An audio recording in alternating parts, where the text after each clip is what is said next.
먼저 4월 10일 목요일 민주파출소 제보 및 주요 대응 현황 브리핑 하겠습니다. 4월 10일 9시 기준으로 927명 방문했고 256건의 제보가 접수되었습니다. 매체별로는 SNS 24.6%로 가장 높은 수치를 기록했고 그 뒤로는 네이버 23.4%, 유튜브가 15.6%, 현수막 3.9%, 커뮤니티가 3.1% 순서로 제보되었습니다.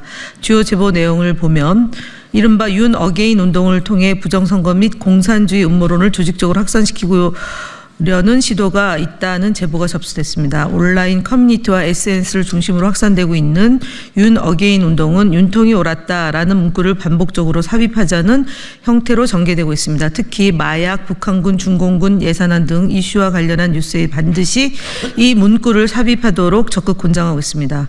윤 어게인 운동은 조직적으로 확산되고 있으며 극단적 선동 및 허위 조작 정보의 반복적인 전파를 통해 부정선거, 공산 음모설, 재학살을 시도하려는 것으로 보입니다.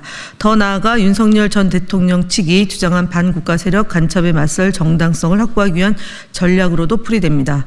부정선거 등 관련 음모론은 이미 사실무근이며 사실무근이고 법적으로도 확인된 사안인 만큼 해당 운동이 미칠 부정적 영향을 주시하고 있으며 지속적으로 추적해 나가겠습니다. 다음으로는 양문석 의원님이 말씀하시겠습니다. 예, 더불어민주당과 민주당 인사에 대한 악마화가 다양한 방법으로 분화되고 있다는 제보입니다. 기존의 원칙적인 비난과 허위정보 유포를 넘어서 최근에는 사진 조작 및 합성을 통한 비방 행위가 급증하고 있습니다. 구체적으로 민주당 의원이 조선민주주의인민공화국 상대 무조건 소송금지 특례법안이나 조선민주주의인민공화국의 원수가 남조선의 대통령이 되는 개정 법률안이 적힌 서류 봉투를 들고 있는 것처럼 조작된 이미지가 생성 유포되고 있는 사례가 확인되었습니다. 이전에 단순한 비방을 넘어 새로운 방식의 혐오 시각 자료를 통해 민주당 인사를 악마화하려는 시도로 보입니다. 허위조작 정보감시단은 그 심각성을 엄중하게 인식하고 있습니다. 해당 허위조작 이미지를 합성 유포하는 행위에 대해서는 법에 따라 엄정한 조치가 이루어질 것입니다. 사실에 기반한 건전한 정치 토론을 저해하고 조작을 통해 상대를 비난하거나 혐오를 조장하는 행위는 반드시 건절되어야 합니다. 허위조작 정보감시단은 이러한 왜곡과 선동이 사라질 때까지 끝까지 추적하겠습니다. 다음으로 주요 대응 현황 보고 드리겠습니다. 머니투데이 언중이 제소, 스카이데일리 수사 상황 등 언론 대응 현황 보고 드립니다. 어제 이재명 당대표가 더불어민주당 대표직에서 사퇴하였습니다. 그러나 사퇴 당일에도 일부 언론은 자극적인 제목으로 여론을 왜곡하고 보도를 이어가고 있습니다. 4월 9일자 머니투데이는 한덕수의 법적 조치하라는 이 대표의 마지막 특명이었다고 보도했습니다. 그러나 해당 발언은 대표직을 내려놓으며 밝힌 여러 당부 중 하나였을 뿐 특정한 마지막 지시는 전혀 아니었습니다. 이는 사실관계를 왜곡한 전형적인 보도입니다.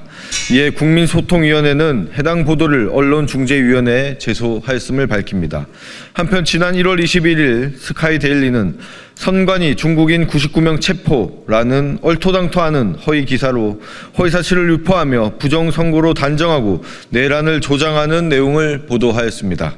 이에 국민소통위원회는 해당 기사를 작성한 기자를 경찰에 고발하였고 어제 경찰은 스카이데일리 본사에 대한 압수수색을 진행하며 본격적인 수사에 착수하였습니다.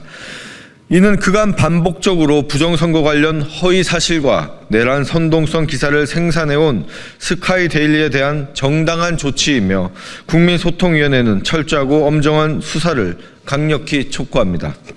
다음 서정욱 TV에 대한 법적 대응 검토 및 유튜브 채널에 대한 대응 보고 드립니다. 서정욱 씨는 자신의 유튜브 채널 서정욱 TV에서 지난 4월 6일 정영식 재판관의 아들의 약점을 민주당이 잡고 있었고 그로 인해 윤 대통령 탄핵 심판에서 찬성으로 입장을 바꿨다는 근거 없는 허위 주장을 방송하였습니다.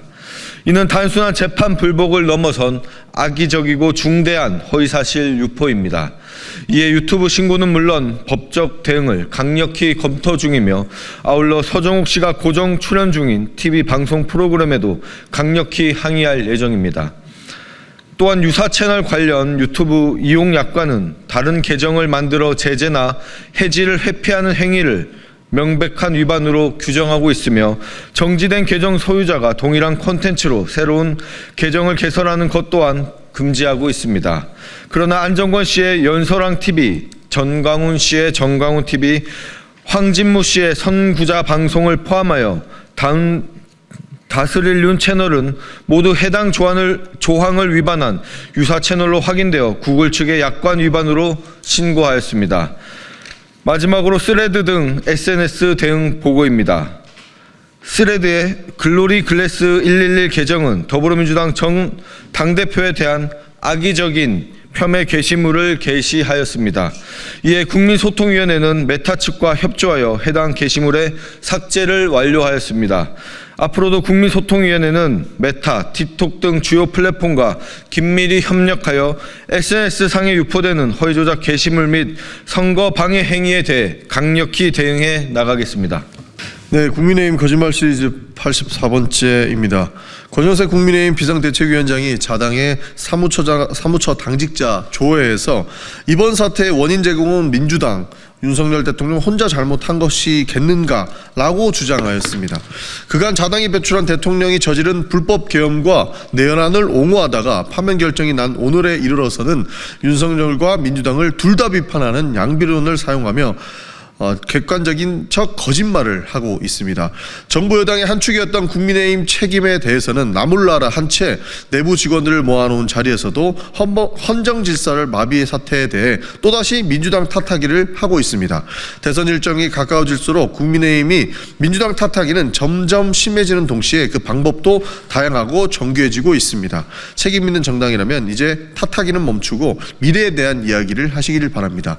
그리고 윤석열 대통령이 했던 맞을만 했으니까 때렸다라는 식의 그 계엄 정당성적인 발언은 말도 안 되는 말씀이기 때문에 그것을 옹호하는 행위를 좀 멈추시기를 바라겠습니다. 국민의힘 대선주자 거짓말 시리즈 네 번째입니다. 김문수 전 고용노동부 장관이 4월 9일 대선 출마 선언 기자회견을 진행하였습니다. 선언문을 통해 김 전 장관은 거짓과 가머니살로 대한민국을 혼란과 파멸로 몰고 갈 이재명의 민주당, 돈 문제로 검찰에 불려갈 일 없는 깨끗한 손 김문수라고 주장하였습니다. 현재 민주당은 아직 경선 전으로 후보가 확정되지도 않았습니다. 또한 김문수 전 장관은 2002년 폭행치상 사건으로 유죄 판결을 받았고 2019년에는 집회 및 시위 감열 법률 위반으로 300만 원 벌금형을 선고받았습니다. 또 감염법 예방법 위반 혐의로 상검심 1건과 항소심 1건 등 2건의 재판을 받고 있습니다. 그간 돈 문제만 없었을 뿐이지 결코 깨끗한 손이라고 주장할 정도는 아닙니다. 또한 실제 대한민국을 혼란과 파멸 직전으로 몰고 간 세력은 본인이 국무위원으로 재임했던 윤석열 정부입니다. 게다가 김문수 전 장관은 같은 당의 홍준표 대구시장으로부터 4월 8일 문수영은 탈레반이다 라고 하는 평가를 받았습니다.